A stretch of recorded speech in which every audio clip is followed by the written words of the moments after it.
Hello student, good evening. Drawing classes bye गुड़िया ma'am channel पे आप सभी का स्वागत है।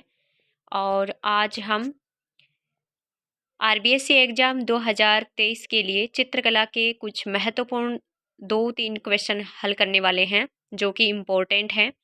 तो आप इनको बिल्कुल भी इग्नोर नहीं करेंगे। अपनी नोटबुक लेके बैठें और इनके नोट्स बनाएं। ये देखिए, जो 7 का जो चैप्टर है, अध्याय 7, उसमें जो आर्टिस्ट हैं और उन्होंने जो कलाकृतियाँ बनाई हैं उनका वर्णन दे रखा है ना। तो वर्णन तो मैं पहले करवा चुकी हूँ बच्चों, लेकिन इन जो कलाकृतियाँ हैं इनकी विशेषताओं से ऐसे क्वेश्चन बन सकते हैं। जैसे क्वेश्चन बनेगा कि जैसे हमारा ये है देवी नाम की जो कलाकृति है, पेंटिंग है, उसकी विशेषताओं को स्पष्ट कीजिए। तो वो किस तरह से आपको पॉइंट टू पॉइंट है वो मैंने यहाँ पे बना के बताया किस तरह से करना है। तो हमारा पहला प्रश्न हम शुरू करते हैं। ज्योति भट्ट की कलाकृति देवी की कलात्मक विशेषताओं को स्पष्ट कीजिए। ज्योति भट्ट की कलाकृति ज्योति भट्ट की कलाकृति देवी की विशेषताओं को स्पष्ट कीजिए। तो देखते हैं, यहाँ पर देखो छोटा क्वेश्चन बनेगा, देवी कृति है वो किसकी है? तो ज्योति भट्ट की है। ये क्वेश्चन छोटा 1/2 के हिसाब से बनेगा, ठीक है। फिर देखिए, देवी ज्योति भट्ट द्वारा 1970 में कागज पर बनाई गई एक नक्काशी शैली की कृति है। यहाँ पे भी क्वेश्चन बनेगा, सन पूछ लेंगे। 1970 में कागज पर बनाई गई, किस माध्यम पर बनाई गई? कागज पर, और ये नक्काशी शैली की करती है, ठीक है। फिर चलते हैं हम इसकी विशेषताओं की ओर। तो इसकी विशेषताएं, सबसे पहला पॉइंट मैंने बनाया है, इस चित्र में देवी की सचित्र छवि को प्रतिरूप लोक रूपांकन तथा एक महिला के सामने के चेहरे को एक रेखीय रेखा चित्र के साथ पुनः बनाया गया है। ये इसकी पहली विशेषता हो जाएगी। वैसे मैंने पीछे मेरे चैनल पे इन सभी चित्रों का वर्णन करवा रखा है, उसी वर्णन में से और सभी चित्रों की इस तरह से विशेषताएं निकल के सामने आती हैं। दूसरा पॉइंट है, देवी के चित्र को एक प्रतिष्ठित छवि के रूप में केंद्र में स्थापित किया गया है। तीसरा इसका पॉइंट है, चित्र के चारों ओर शब्दों से कुछ लिखा गया है जो कि तांत्रिक दर्शन को व्यक्त करता है, यानी कोई मंत्र वगैरह लिखा गया है। यह चित्र आत्मविश्वास और आत्म विकास की शक्ति को उद्घाटित करता है। तो ये 3 विशेषताएं बनी है। तो इस चित्र के बारे में किसने बनाया, कब बनाया, किस पे बना हुआ है, और फिर इसकी कलात्मक विशेषताओं में 1 2 3 4 5 जितने भी पॉइंट बनते हैं किसी भी चित्र के बारे में पूछे तो वो सारे इनकी विशेषताओं में, इसके 3 इंपॉर्टेंट पॉइंट ये बने थे। तो ये हमारा क्वेश्चन हो गया कंप्लीट। नेक्स्ट चलते हैं हम, एक कलाकार के रूप में ज्योति भट्ट पर एक टिप्पणी लिखिए। यानी ज्योति भट्ट नाम के एक आर्टिस्ट हैं और उनके ऊपर टिप्पणी पूछा है, यानी शॉर्ट नोट लिखना है। तो ज्योति भट्ट यानी 1934 का समय था, पेंटिंग, प्रिंट मेकर और फोटोग्राफी का अध्ययन किया था, ठीक है। वह अपने गुरु जी सुब्रमण्यम से प्रेरित थे। यहाँ पे छोटा क्वेश्चन बनेगा कि ज्योति भट्ट के गुरु कौन थे? तो जी सुब्रमण्यम इनके गुरु थे। उन्होंने लोक परंपराओं के आधार पर एक कला भाषा को बनाया जो कि लोक प्रथाओं पर आधारित थी।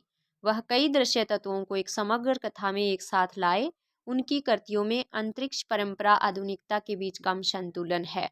फिर देखिए, ज्योति भट्ट की प्रमुख कलाकृतियां, यहाँ से इंपॉर्टेंट क्वेश्चन की संभावना रहती है कि किसी भी टाइटल को देके पूछ लेंगे ये किसने बनाया था।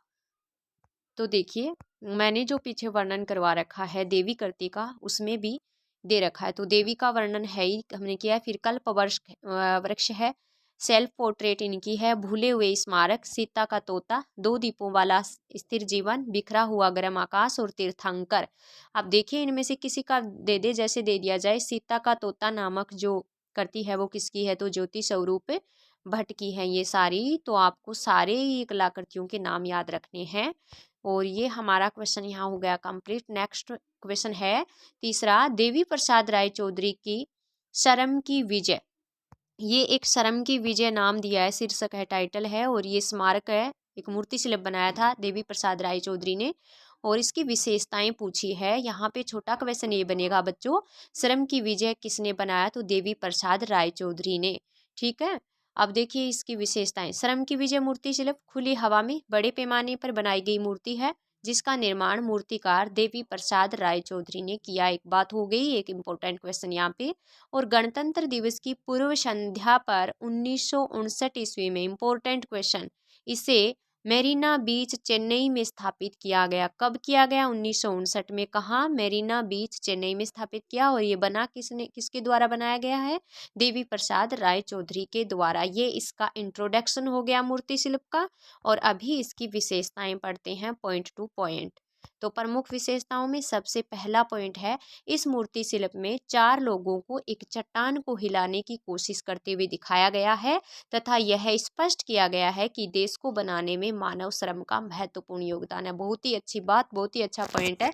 इसका मैंने वर्णन पीछे करवा रखा है, इसमें ये सारी चीजें मैंने डाल रखी है। यहाँ पे मैंने पॉइंट बना दिए। इस शिल्प में दूसरा हमारा पॉइंट है विशेषताओं का। इस शिल्प में 4 अजेय पुरुष हठ पूर्वक शक्तिशाली रूप से प्रकृति के साथ कुश्ती कर रहे हैं, यानी नेचर के साथ कुश्ती करना, प्रकृति के साथ, यानी इम्पॉसिबल को पॉसिबल करने की कोशिश कर रहे हैं। बहुत ही भारी चट्टान है, पर वो दिखाना चाहते हैं कि मेहनत से हम सब कुछ कर सकते हैं।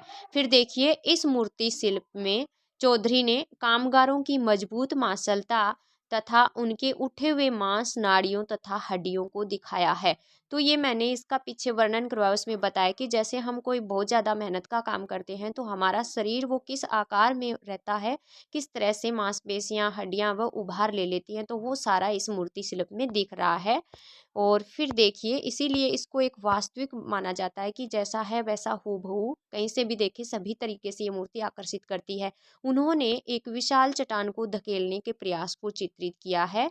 और नेक्स्ट पॉइंट है 5वां, इसमें मानव आकृतियों को इस तरह से स्थापित किया गया है कि उन्हें हर तरफ से देखने के लिए दर्शकों में एक आकर्षण पैदा होता है। ठीक है। इस शिल्प में चौधरी ने सामूहिक श्रम की छवि को उच्च पद पर स्थापित किया है। जैसे कि हमने पीछे पढ़ा भी था कि देखो उस समय राजा महाराजाओं के मूर्ति शिल्प बनते थे इस तरह खुली जगहों में, और जो अंग्रेज थे, अंग्रेज अधिकारी थे, ब्रिटिश जो अधिकारी थे, उनके स्मारक बनते थे। जबकि उस माहौल में भी राय चौधरी ने और ये सामूहिक श्रम यानी देश में मेहनत जो है, श्रमिकों का जो योगदान है, उसको भी उच्च पद पर स्थापित किया है। ठीक है। तो फिर देखिए नेक्स्ट और लास्ट क्वेश्चन हमारा है, वंशरी मूर्ति शिल्प की विशेषताएं। इंपॉर्टेंट लग रहा है मेरे को ये क्वेश्चन, इंपॉर्टेंट है। वंशरी मूर्ति शिल्प की विशेषताएं बताइए। तो सबसे पहला इसमें बनेगा क्वेश्चन, वंशरी मूर्ति शिल्प को मृणालिनी मुखर्जी ने सन 1994 में बनाया था।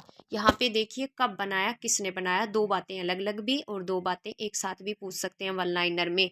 तो इस मूर्ति शिल्प को बनाने में उन्होंने एक असामान्य सामग्री सन या जूट के रेशों का प्रयोग किया है। पहली विशेषता ये है, उन्होंने गांठें बांधकर जूट रेशों से एक जटिल आकार को बुन करके बनाया था। ऐसा लगता है कि यह नई सामग्री को संभालने का कई वर्षों का इनका परिणाम है। काफ़ी इन्होंने मेहनत की होगी, काफ़ी समय लिया होगा, और जूट के रेशों को गांठ बांध करके गूंथ करके और फिर उसको मूर्ति का स्वरूप उन्होंने दिया है। तो फिर दूसरी विशेषता ये है, जैसा कि हमने पढ़ा भी था, मैंने बताया था आपको कि प्रारंभ में उनके इन कार्यों को शिल्प की दृष्टि से नकार दिया गया था, यानी मूर्ति शिल्पों में शामिल नहीं किया। लेकिन हाल ही के वर्षों में लोगों को उनकी रेशों से बनी हुई चीज़ों में उनकी जो मौलिकता उन्होंने दिखाई है, जो कल्पना उन्होंने रेशों से दिखाई है, उसको बहुत ही आकर्षित किया है इसने लोगों को। फिर देखिए वंशरी का जो मूर्ति शिल्प है एक देवी का मूर्ति शिल्प है, और वंशरी है वो जंगल की देवी है जो इस साधारण सामग्री को एक स्मारकीय रूप में बदल देती है। फिर देखिए इसमें नेक्स्ट और लास्ट क्या है, इस देवी की आकृति में एक आंतरिक अभिव्यक्ति है तथा उभरे होठ वाला एक चेहरा बना है, तथा सबसे ऊपर एक प्राकृतिक देवताओं की एक शक्तिशाली उपस्थिति है, यानी देखने से एक प्राकृतिक देवता सा लग रहा है।